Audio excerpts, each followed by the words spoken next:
What is up, guys? Welcome to another video. On this one, we are going to be installing coilovers. These are some good old Fortune Auto Coilovers. They are the 500 series. I'm going to be doing a little quick unboxing of it, and then after that, slapping them on the car.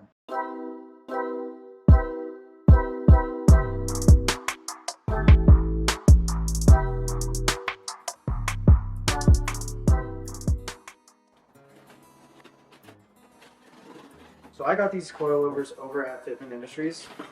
The spring rate is 8K in the front and 8K in the rear.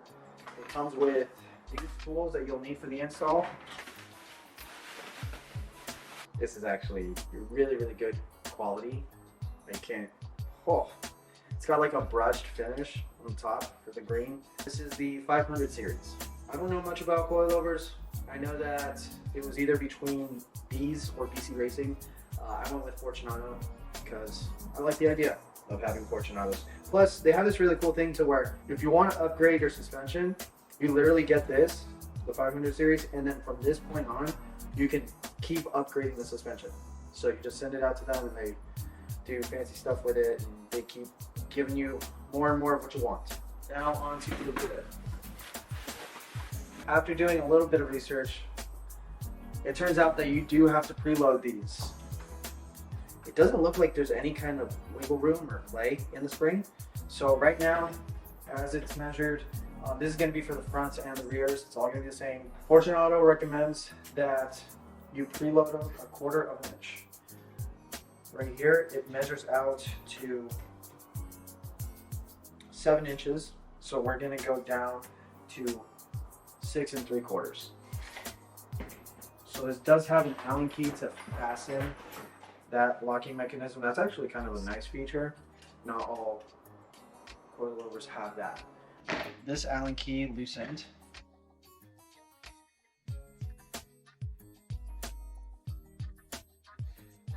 Six 3/4, because that's what we wanted at. Only 1/4 inch on preload. Now that we have it where we want it, let's find that little Allen key, and we have to tighten this so that it doesn't move. All right.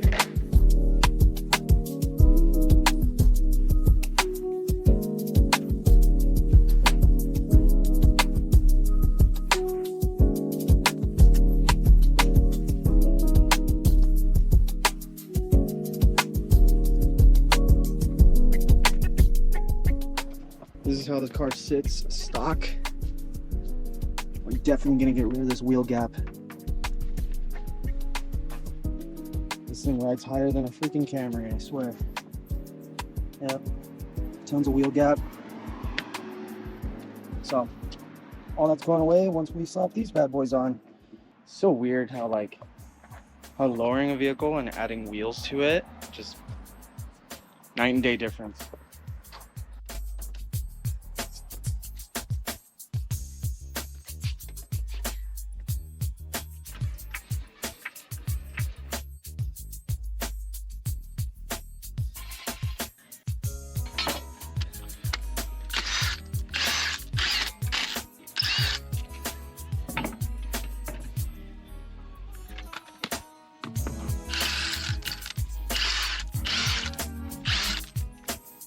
For those that haven't noticed yet, I do rock some 20mm spacers on this car. The reason why is because I want a flush fitment. That's what I'm going for. And the stock ride height with the stock wheels, no spacers, like OEM, the wheel sits way back here. Okay, so that's why I got the 20mm spacers. These are some SQUIRRELLY performance spacers. You can get them at MAP, I believe. But yeah, I'll put all that stuff in the description below. So just in case you guys were wondering, it's all around 20mm spacers. I've got one OEM shock out so far. It's a good old stock Mitsubishi Evo shock. Okay, there's nothing wrong with them, but hey, I want my car lower. So this is what's going to replace this one. See? Old and busted. new hotness.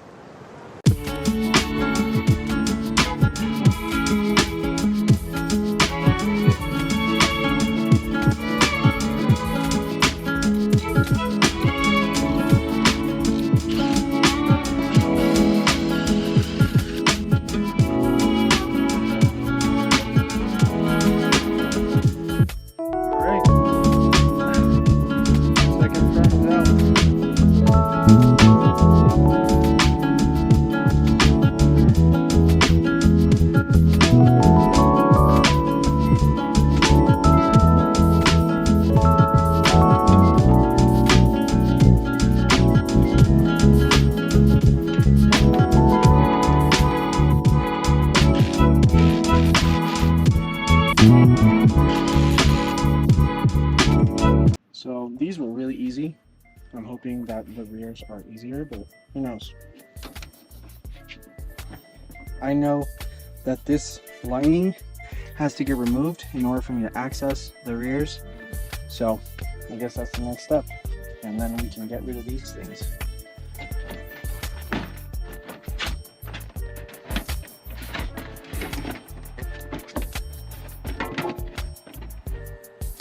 Have to remove it from here, from this other side, and the same with this other end. This is how it looks on jack stands. This is the thing. This is how I want them to look when they're on the floor. Yeah. So that's concerning to me. This, I think once it hits the floor, it'll look great.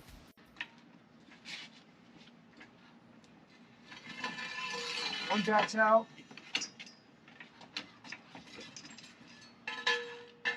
Two. All right, both jacks are out.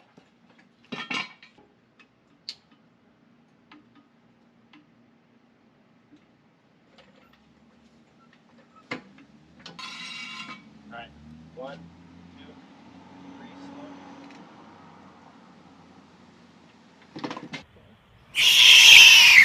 slow. Oh! My bumper! My bumper. What'd you hit? It's too low! Your bumper or your side skirt? My side skirt. That's what I meant. Or you had it too far in or what? Yeah, I got that on camera and everything. Total fail. I had it too far in. Jeez! What the hell? You just didn't go down all the way. They're good. Boy, am I good. Look at this. Oh, that? Hey, hey, hey. They ask you how you are, and you just have to say that you're fine when you're not really fine, but you just can't get into it because they would never understand. Show the whole thing. Oh, man. I don't even want to post that. You scared me. It's like, you said your bumper. I'm like, what the frick? Why would your bumper it? Not like, bumper. did you leave your bumper off? Like, why did you even take your bumper? I panicked. I know it's so. That's why you go slow. That's why I said slow. Yeah, I was going slow, and then all of a sudden it just gave. Boom. I was like, what the hell? That's why you go slow. That way you can just stop it before something happens. The rear's got to go out. You're gay. What do you mean? I'm hella gonna run. On what? Bro, I don't even have the fenders rolled. It's like touching. Well, you good. Yeah, how much clearance I got? Freaking 3/16. I gotta roll those fenders, bro. Yeah, you don't. Not right now. It's hella. Well, no. I'm gonna raise it up though. That's for sure. Just go drive it and see. I guarantee I'm gonna rub. Let's go. Can you even see it? I mean, yeah, but... But no one is gonna be able to tell though. I don't think anyone will be able to tell. It's not like an obvious warp. No. I wouldn't worry about it. It was devastating to even look at. It looked like a crinkled beer can at one point. Really? Like really sharp edges. That's why I freaked out. The only thing that rubbed was your bumper pulling out right here, and then the mud flaps. And the mud flaps. Master mechanic. Go transfer it. We're having to cut templates for the mud flaps because It seems like the only thing that scrapes on this car is the actual mud flap. Everything else seems fine. I don't think it scrapes in the front. At least once we get rid of some material from the mud flap, we'll figure out if anything else scrapes. But for the time being, it's looking pretty fuego. Part of me really wants to raise the rear just a tad bit so that it looks equal to the fronts. I'm not sure.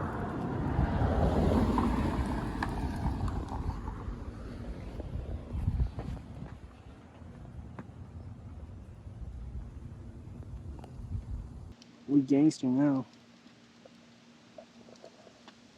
Sorry. It looks good on the stock. Never liked the stocks until now. Dude. This is ridiculous. This is murdered out, bro. This is See, like a mobster on the rear. rear's always gonna tuck more. So you look at your side skirt. Your side skirt's level. Right. You have like an inch difference between the front and the rear. Owie. Owie. So nothing a little touch-up paint can't fix, right? Hopefully. I guarantee you I can make this look almost invisible with touch-up paint. And jeez, I'm gonna stop touching it. I do want to jack up the rears. I think if I jack up the rears, it's gonna make the front look a little bit more aggressive, right? It'll point your front down. Which I wouldn't mind. Just keep it how it is for now. Let's go drive it and see what it does. We're gonna go test drive it. Hopefully it's not too bad, but if it rubs at all, I'm probably gonna raise it just a tad bit because I'm not as cool as Roman. Okay guys, this is Lewis coming at you from the future. When I started editing this video, I realized that there wasn't any kind of review section on the coilovers, whether or not they rode nicely or they didn't ride nicely. The car that I had before this one was a BMW. The stock suspension on a BMW has a more luxury feel.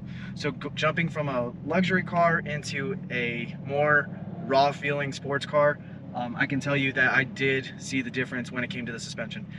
But after putting on these Fortune Autos, I gotta tell you, it almost feels, and it reminds me a lot of the luxury feel that I had from the BMW OEM suspension. So that's probably the closest thing I can compare it to. A lot of times people, when they upgrade their coilovers, they complain about how bumpy the ride is. You know, a lot of coilovers are very stiff or they're very responsive.